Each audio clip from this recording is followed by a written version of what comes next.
اللہ تعالیٰ بڑے امتحانات و آزمائشوں سے محفوظ فرمائے. خوب دعائیں مانگا کریں.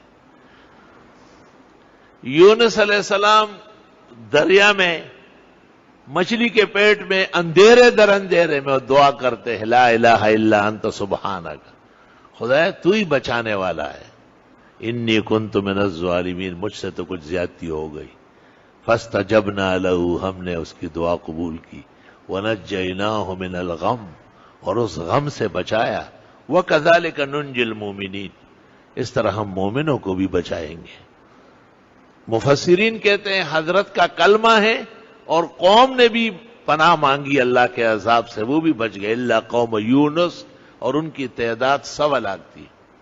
ارسلناہ الی 100,000 او یزیدون، علماء دین کہتے 1,25,000 دفعہ. آیت کریمہ حل مشکلات کے لیے اکسیر ہے. کلمہ حضرت کا ہے، تعداد قوم کی ہے.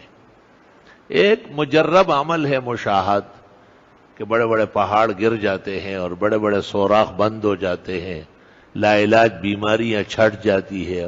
ناممکن کام جو جائز ہو اللہ اسے عطا کر دیتا ہے. 100 بار آزمودم ازوئے نبود سودم، من جرب المجرب حلت بہ الندامہ. بزرگان دین اور صالحین کے تجربات بھی اکسیر ہے الحمدللہ. یہ دیکھو مختلف دعائیں ہیں. کوئی بیمار ہے، کوئی چرے کے نیچے آ رہے اسماعیل علیہ السلام. ادریس علیہ السلام بھی ایسے پریشان کیے گئے. اور ذوالکفل کے بارے میں مشہور ہے کہ انہوں نے کسی کی ضمانت کی، وہ آدمی نہیں آیا، اور وہ تیار ہو گئے کہ ٹھیک ہے اس کی جگہ مجھے کاٹ دو، قتل کر لو، ذبح کر لو. اتنے میں اللہ تعالیٰ نے قدرت کا نظارہ دکھایا. تو اللہ اس لیے فرماتے ہیں کہ یہ ثابت قدم لوگ تھے، یہ حق کے راستے سے پیچھے ہٹنے والے نہیں تھے. تو ان کی طرح دعائیں مانگو، میں تم سے بھی وہی سلوک کروں گا، احسان اور مہربانی سے پیش آؤں گا. کبھی کہتے ڈوب گیا تھا، جانور کھا گیا تھا، پیٹ میں چلا، کتنا مشکل مرحلہ ہے. اللہ فرماتے میں نے بچا لیا. اور سورۃ صافات میں ہے اگر وہ یہ کلمات نہ پڑھتے لَلَبِثَ فِي بَطْنِهِ إِلَىٰ يَوْمِ يُبْعَثُونَ، قیامت تک مچھلی کے پیٹ میں رہتے. تو اتنی بڑی مشکل جو قیامت تک چل سکتی ہو، کلمات ایسے ہیں جو ان کو چھوٹا کر کے آدمی کو باہر لے آئے. قرآن سے سبق لینا چاہیے. اللہ اس لیے کہتے ہیں فَلَا يَتَذَكَّرُونَ فَلَا يَتَدَبَّرُونَ الْقُرْآنَ. قرآن شریف کے مضمون کو سوچ لو ذرا. فرمایا کہ اگر یہ کلمات حضرت یونس نہ پڑھتے تو پھر قیامت تک دریا و مچھلی کے پیٹ کی نظر ہوتے. لوگ کہتے جی مچھلی بھی قیامت تک رہتی، خدا کے لیے مشکل ہے کیا؟ ایک کے بعد دوسری تیسری چلتے چلے جاتے. لا الہ الا اللہ. یہ دعائیں کیوں قبول ہوئی؟ یہ لوگ نیکی کے کاموں میں آگے بڑھتے تھے. بھائی آپ کو پتہ ہے کہ یہ کام نیکی کا ہے اور توفیق بھی خدا نے دی، تو آپ پیچھے کیوں ہٹ رہے ہیں؟ آپ کو اس آیت سے شرم کرنا چاہیے. کانو یسارعون، آپ چھوڑیں میں کرتا ہوں، اس کو کہتے ہیں اسراء. سبحان اللہ و بحمدہ سبحان اللہ العظیم. کانو یسارعون فی الخیر. تو کہ مجبوری ہو گئی، ارے جی مولانا صاحب نے کہا ہے کرنا پڑے گا، اس کا اجر کم ہوگا.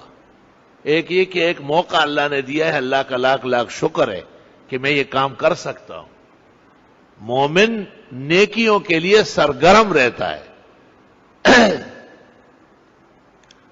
غزوہ خندق میں جب آپ نے بھی اپنے حصے کا جگہ رکھی کہ یہاں سے لے کے وہاں تک میں کھودوں گا، اور صحابہ کے حصے میں ساری جگہ آ گئی ادھر ادھر سے، تو صحابہ آئے نا اور آپ کو کہا کہ ہم کس دن کے لیے ہیں جو آپ کدال و گینتری اٹھا کر زمین کھود رہے ہیں.